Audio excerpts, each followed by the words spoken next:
The boat is named after the guides of the Himalayas because it takes me everywhere.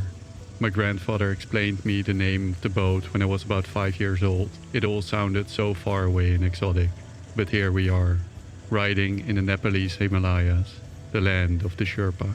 We planned for 2 trips, to Mustang Valley and Manang. Then we headed to Kathmandu, boxed in the bikes and flew to Bangkok.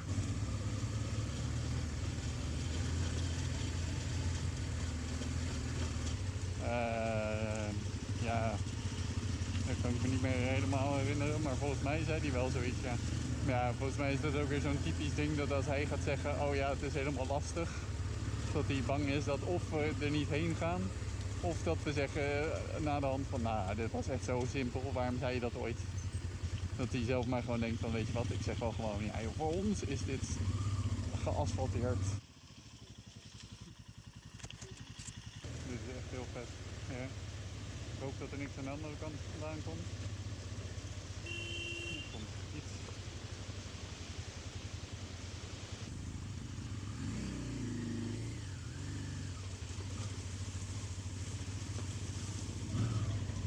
Geasfalteerd.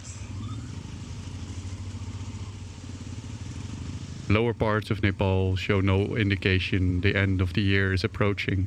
And likewise, no signs of any Christian holidays. As we ride north, the snowy peaks of the Annapurna Massif greet us, and we are gently reminded of the time of year we find ourselves in. A final hooray of high-altitude desert, harrowing cold winds and solitude. Er is echt helemaal niemand, nee.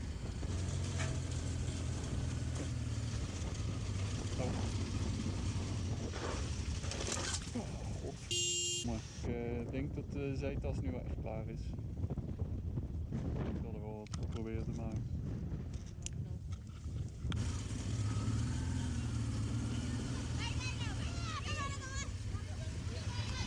The Mustang Valley follows an ancient trade route between Nepal and Tibet. The distances we cover per day are short, but with considerable elevation gain. We arrive in Marfa, some 80 kilometers from the border. In the narrow streets, there's barely any spot to park the bikes. Dat is wel echt heel mooi, hè? The village elders all inspect our bikes and sheeprug from Kashgar in clear appreciation of its quality. Ik kan me goed voorstellen dat hier inderdaad in het hoogseizoen dan helemaal vol zit met toeristen. En nu zijn wij de enige. Een jakstaart. Oh ja.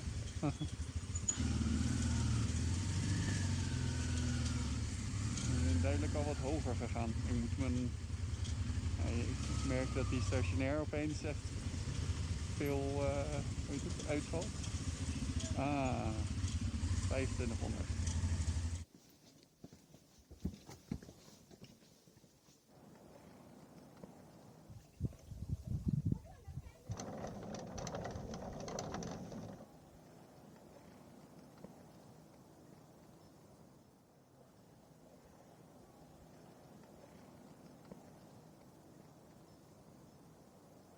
The next day, we navigate to the top of the 3,800 meter pass.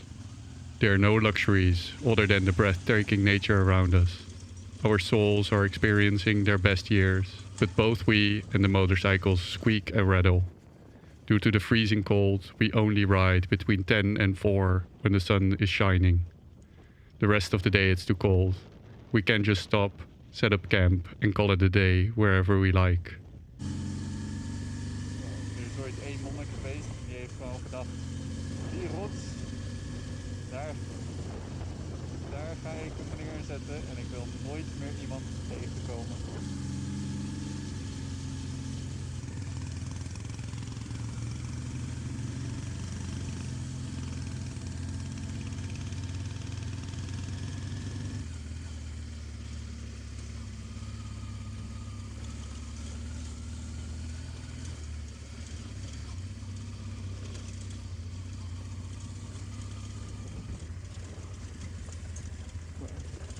Paard.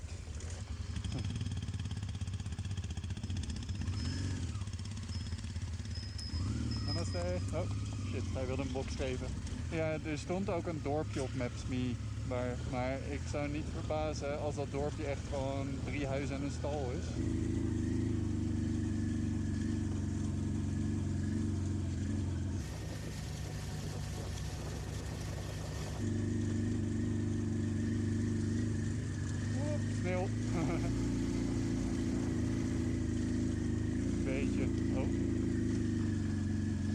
als ik stop, dan moet ik omdraaien.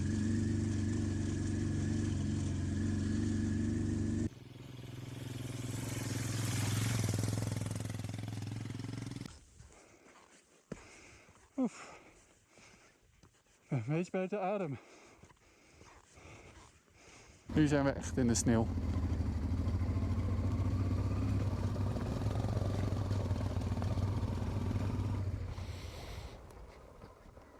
Gaat het?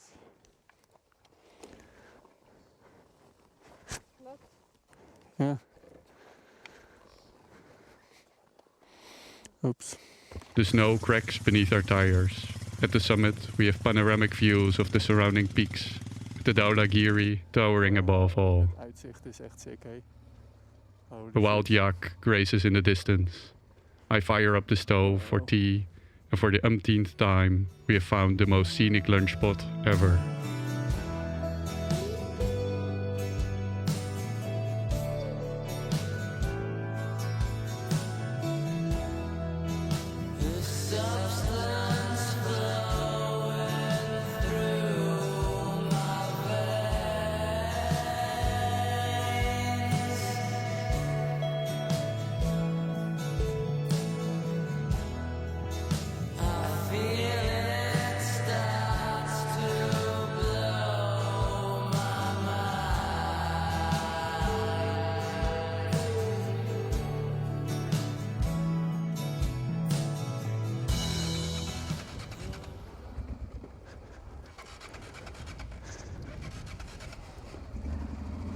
Haha.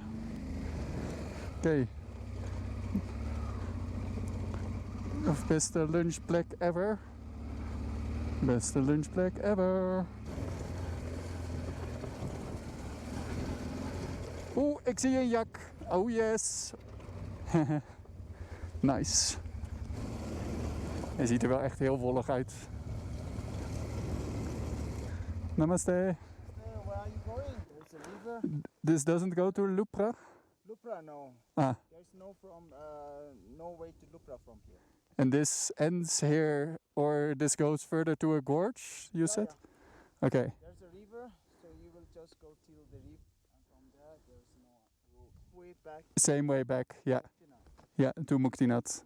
Yeah, okay. So if you need to go to Lupra, then you have to go all the way down to Kagbeni, and then. Yeah, we were afraid so. We looked at the map, we saw some dotted lines, we thought maybe, but Yeah. So with bicycle, it's possible. With Yeah. motorbike, it's not.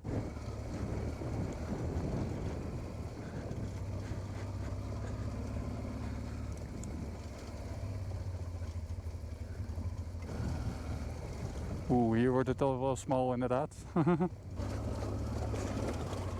Het was wel door een landslide gewoon wat smaller. Ik zal even kijken of ik ergens een goed stukje vind om zo te keren.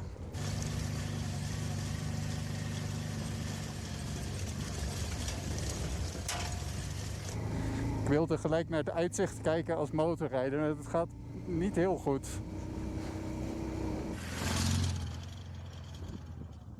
Ja, en de clutchplates. Ik heb ook het idee dat die veel beter aangrijpt nu. Dus dat ik hem op de laatste hellingen bij Pakistan wel echt helemaal verbrand had. Ja, het is ook hier echt ijskoud nu al.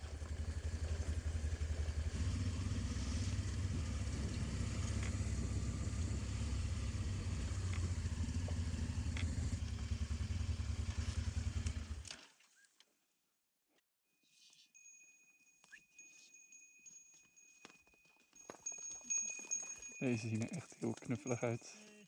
Namaste. Namaste.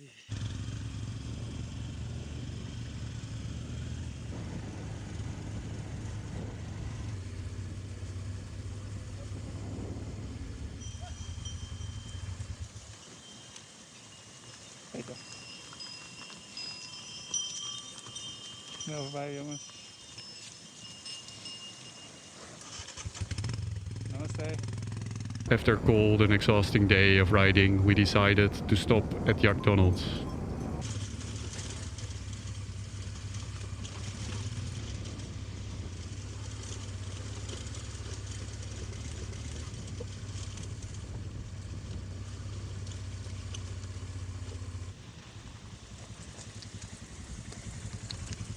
Oh, het is nog verder. Oké.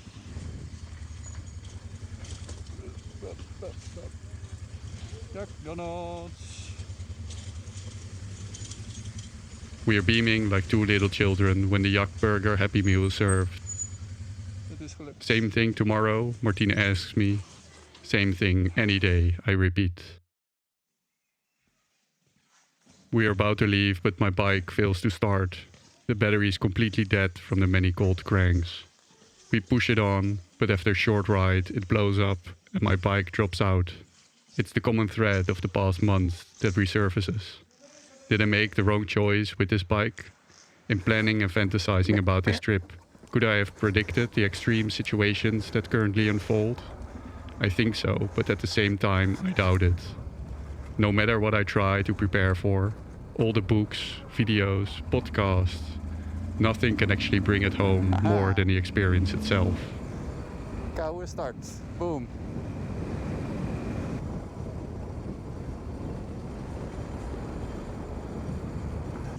IJs. Oeh. Ja, even ijs.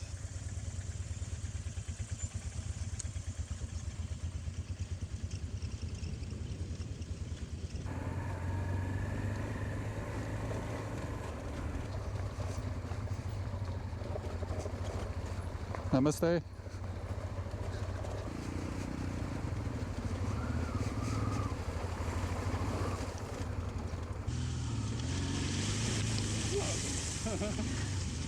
Oké, die was die.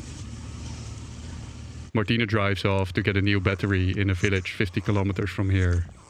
How long will it take? That depends on the road. And the passability of the road depends on the weather and the landslides.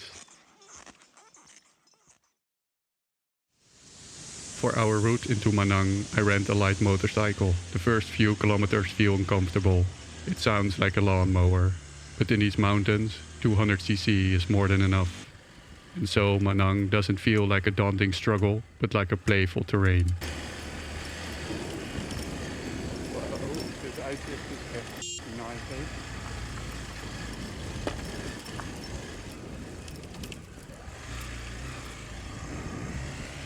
It's the last mini expedition in the high altitude Himalayas of this trip. At the same time, it's the first time riding out of season. Almost all villages we pass are vacated, as its inhabitants move to lower regions and come back in spring. Only a small number of guest houses remain open during this time of the year. It's late afternoon, the sun begins to sink, the mountain casts a shadow over the road as we ride on. It becomes increasingly difficult to distinguish the black ice on the tracks. The horror persists, but so do I, Martina jokes.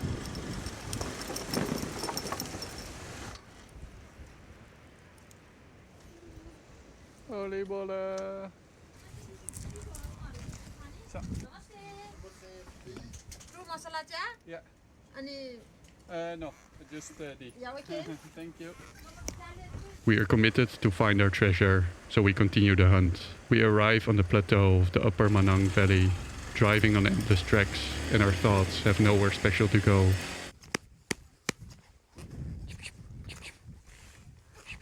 Kom jongen, kom jongen. Niet onder de indruk. Ik denk wel dat je er langs kan.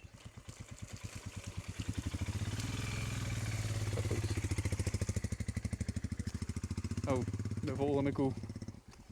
The route through the valley is covered with ice and closed off. Our only option is to cross another high pass towards Manang over exposed mountain tracks along small villages, stupas and yak. Ja, deze is wel echt heel fijn.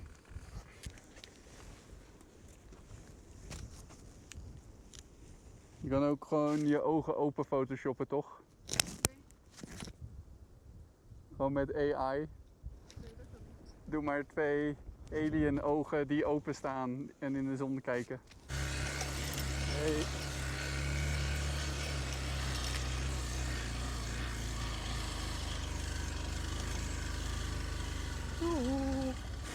Sorry jongens.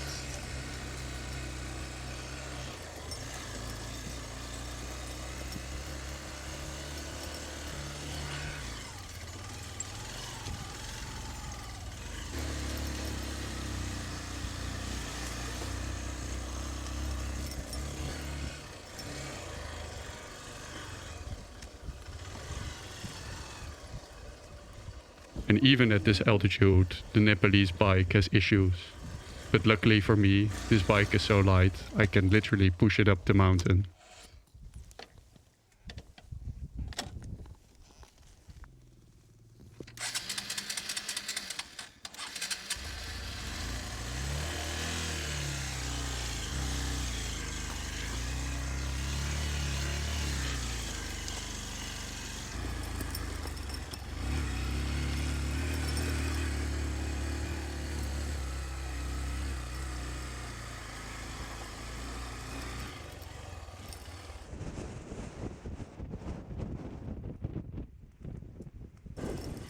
Maar hopen dat we een brug tegenkomen. Het voorspelt weinig goed, maar...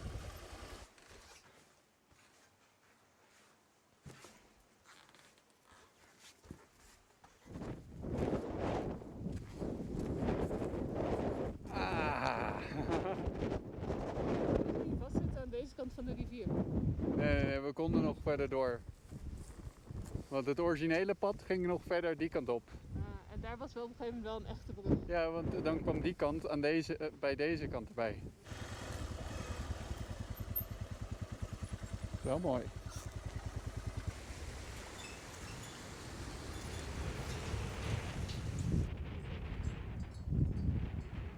Oh yes, het is gelukt. We zijn er maar bijna een hele dag mee bezig geweest. And after a cold day, we finally arrive in Manang. We celebrate New Year's Eve in this valley, with us as the only people in the guest house, where we sleep and live in the same gear for a week. Every night we fall asleep at 8, ending up under a lasagna of 7 blankets. I make it sound bad, but we both fully embrace the discomfort. It's part of the excitement of being in the presence of these mountains at this time of the year. Every frame is a painting. We found gold.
A few days later, we are standing in front of the Kathmandu airport cargo terminal. On this very spot, we disassemble the motorbikes and stored them together in wooden crates. We feel naked without the bikes. We covered every kilometer to this point overland. Myanmar is still closed, and so we reached a dead end at Nepal. The plane is the only option to continue the journey to Southeast Asia this time of year. And so we arrive at Bangkok, the final destination of our expedition, by plane. The magic of overlanding is broken. We can no longer claim we rode all the way here. This night no forklift is available, so 5 men hoist the full weight of each crate on and off the scale.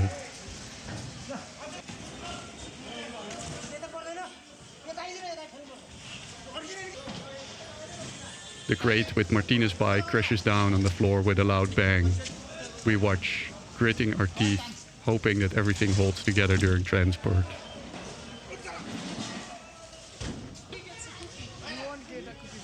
The crates disappear from sight, ready for shipment. After a short break from the bikes, we report to the customs in Bangkok. In the midst of the wreck of papers, they manage to find their shipment documents.